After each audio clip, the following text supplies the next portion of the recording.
Olá, sejam todos bem-vindos. Eu sou a professora Amanda e hoje nós vamos falar sobre os fungos. Bom, o reino dos fungos, ele também pode ser chamado de reino fungi. Esse reino ele é composto pelos mofos e bolores, pelos cogumelos e pelas leveduras. Agora nós vamos falar de cada um especificamente. Os mofos e bolores, eles estão presentes geralmente em regiões que são ricas em matéria orgânica e também regiões que têm bastante umidade. E esses mofos e bolores, geralmente, eles são aqueles pontinhos pretos, brancos, às vezes verde, que ficam em alimentos, frutas ou até mesmo na parede de banheiro, por exemplo. Eles ficam em alimentos e frutas quando elas geralmente estão próximas ao vencimento. E em paredes quando o ambiente ele é bastante úmido. Nós temos também os cogumelos. Os cogumelos, eles são essas estruturas que podem estar na natureza ou também podem estar na área urbana, como na cidade, por exemplo. Esses cogumelos, eles têm uma diversidade fantástica de cores, tamanhos e formatos. Só que é necessário prestar bastante atenção porque alguns podem ser comestíveis e outros podem ser até tóxicos. Temos também as leveduras. As leveduras, elas são um grupo unicelular, ou seja, nós não conseguimos ver elas a olho nu. E elas são muito importantes porque elas fazem respiração anaeróbica facultativa, ou seja, elas fazem a fermentação. Geralmente, elas fazem a fermentação de pães e álcool. Ou seja, elas utilizam açúcar para produzir sua energia e eliminam gás carbônico. Sabe quando a gente vai comer aquele pão quentinho, e ele tá bem maciozinho e tem uns furinhos nele? Então, são as leveduras que fazem isso através da fermentação e da liberação de gás carbônico. E essa fermentação também é responsável pela produção de álcool, como, por exemplo, o vinho. Agora nós vamos falar de alguns conceitos e algumas definições desses fungos. O primeiro conceito que nós vamos ver é que eles são seres eucariontes, ou seja, eles são formados por células eucariontes, que são aquelas células cheias de estrutura e bastante complexa, e são individualizados por uma membrana, que é essa membrana plasmática aqui, ó. E lá dentro tem o núcleo, que é essa região que dentro no núcleo tem um material genético. Como eu já disse, eles possuem a membrana plasmática, a membrana celular, que envolve toda a célula e é responsável pela seleção de substâncias que entram ou que sai da célula. Temos também o citoplasma, que é esse fundo azul aqui dentro da célula, que é onde todas essas organelas ficam dispostas. Temos o citoplasma também, que é quem nós acabamos de falar. Temos o retículo endoplasmático e também o complexo de Golgi, que elas estão sendo apontadas aqui, ó, o retículo endoplasmático e o complexo de Golgi. Essas duas organelas, elas fazem a síntese, o transporte e o armazenamento para essa célula. Nós temos também o vacúolo, que é essa estrutura verdezinha aqui, que esse vacúolo é responsável por reservar água e nutrientes para o fungo. Por quê? Porque o fungo, ele é um organismo fixo, ou seja, ele não sai se locomover.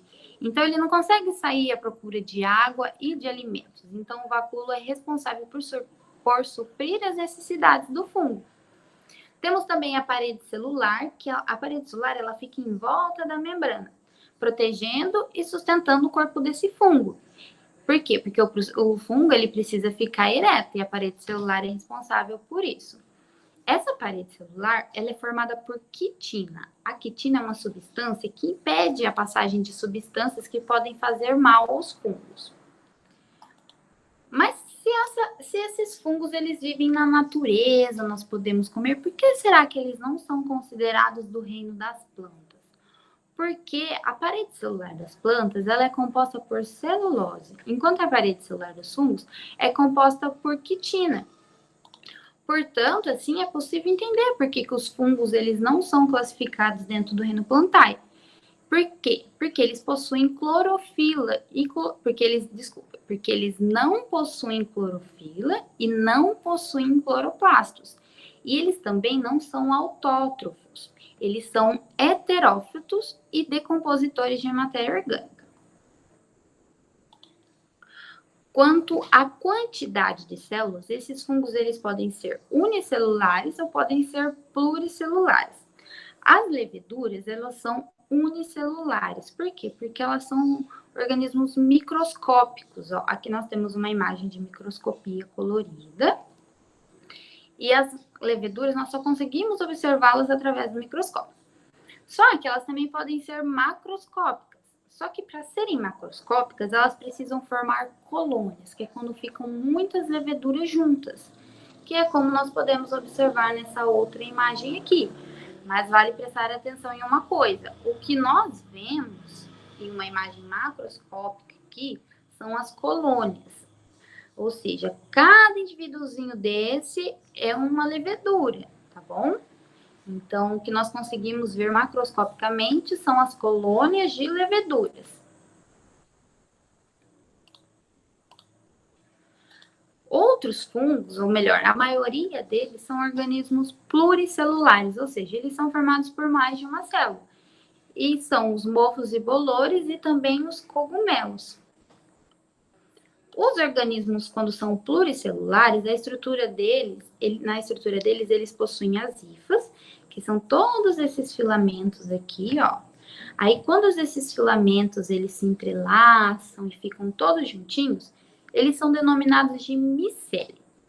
E aquela estrutura do fungo que nós vemos, aquele corpo de fora, aquele corpo ele é chamado de corpo de frutificação, que é o corpo de reprodução, ou seja, que esse corpo de fora do fungo, aquele colorido, tudo, ele é responsável por liberar os esporos para a reprodução desse micro-organismo. Os fungos, eles podem viver em ambientes terrestres, ambientes quente, úmido e sombreado e ambiente rico em matéria orgânica, ou seja, para um fungo viver em um ambiente bom, tem que ter todas essas características. Os fungos, eles podem apresentar os seguintes tipos de vida. Eles podem ter vida livre, que são os cogumelos, os mofos e os bolores. E esses de vida livre, eles podem estar presentes na natureza ou em lugares de urbanização, como eu já havia dito. Quando eles são de vida livre, eles podem ser chamados também de saprófitas, que são organismos decompositores de matéria orgânica. E nós temos também os fungos parasitas, que são aqueles fungos que invadem a pele do homem, por exemplo, também podem causar algum mal à planta. Eles podem causar doenças no homem, como, por exemplo, a micose, que é tipo essa pelinha branca que nós vemos aqui. Podem afetar a unha, o couro cabeludo também.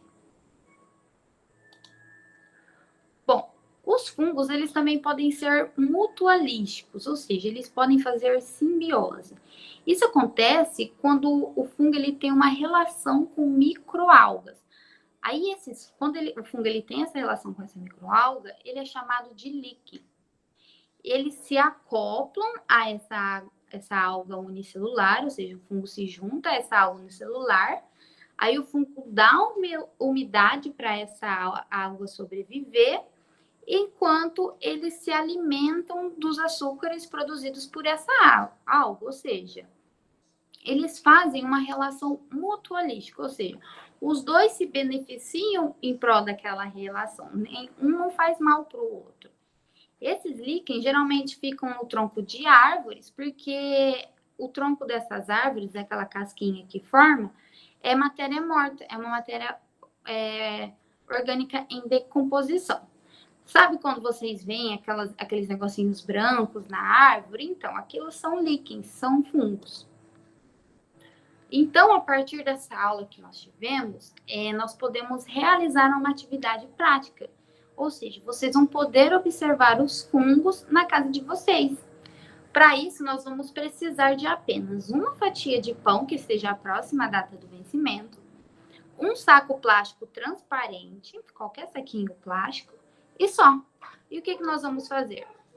Nós vamos deixar o pão por 30 minutos ao ar livre.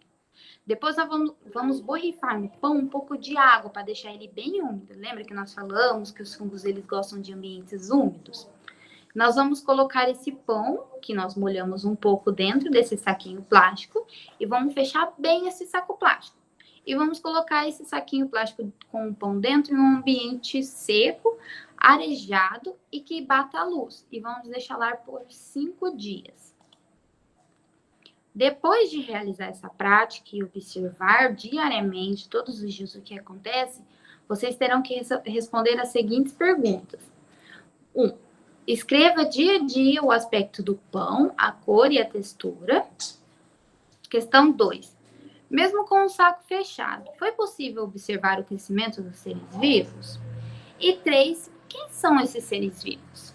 Nós falamos tudo isso na nossa aula, então vocês poderão realizar essa prática em casa e responder essas perguntinhas. Bom, sendo assim, terminamos por hoje a nossa aula sobre fungos. E antes de acabarmos, vamos fazer um breve resumo do que nós vimos hoje. O reino dos fungos, ou também podendo ser chamado de reino fungi, ele é composto pelos mofos e bolores, pelos cogumelos e pelas leveduras. Eles são seres eucariontes, ou seja, que tem todas aquelas estruturas dentro da célula. Eles podem ser unicelulares, que é o caso das leveduras, e também podem ser pluricelulares, como os cogumelos e os mofos e bolores. Eles possuem aquela estrutura reprodutiva, que é o seu corpo de frutificação, responsável por liberar esporos. E eles também têm vários tipos de vida, como, por exemplo, eles podem ser de vida livre, podem ser parasitas e também podem realizar uma relação mutualística. Então, por hoje é só. Pessoal, muito obrigada pela atenção de todos. Espero que vocês tenham gostado. E realizem a prática em casa e nos enviem as questõezinhas respondidas. Até mais.